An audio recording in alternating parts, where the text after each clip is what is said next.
hari igihe waba ushaka kurapa noneho ugenda udukuramo tuno. Mu kudukuramo rero usunika akangaka uragasunika, wagasunika kagasohoka hari imbere. Hari urabona ko gahise gasohokamo. Niyo urangije kugasohoramo rero ushyiramo akandi. Kugashyiramo uringaniza neza utu twanya twa hano turinganizamo neza. Nandi kubona uburyo mbikwereka bitewe nuko mfashe kamera mu kundi kuboko. Urabibona uringanizamo ugasunika ugashyiramo buriya kaba kagiyemo. Noneho kugasubizamo n'ubundi ugashyiramo uragasunikamo gutya gusa bisanzwe. Ugasunikamo kakaba kagiyemo. Kamajije kujyamo uhitongera ugafata kano aka kandi warakuyemo ukagashyiramo, noneho ukagakanda ariko uzengurutsa uganisha hariya gutya. Ubwo kaba kamaze gufata, urumva.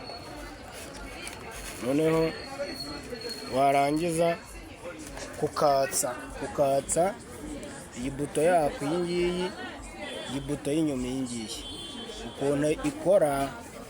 Mu kukatsa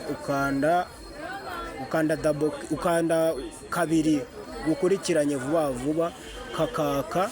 Noneho kugahagurutsa kugira ngo kino kikarage ukanda ya buto uyikanda inshuro imwe ikahita ihaguruka. Kuyihagarika ukongera ugakanda igahagarara. Noneho kukazimya urakanda ugahamyaho kakahita kazimya.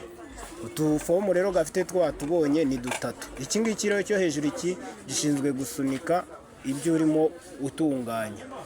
Tuvuge nimba ari ishu washizemo cyangwa se ari ikirayi cyangwa se betarave cyangwa gitunguru ushyiraho. Noneho ukagenda ukanda gutya kikakimanura mpaka kuri utu tugifata n'ubundi tugenda tugitunganya. Kuko ukuntu ikora ntabwo bigoye, nuko ntabwo bizakugora.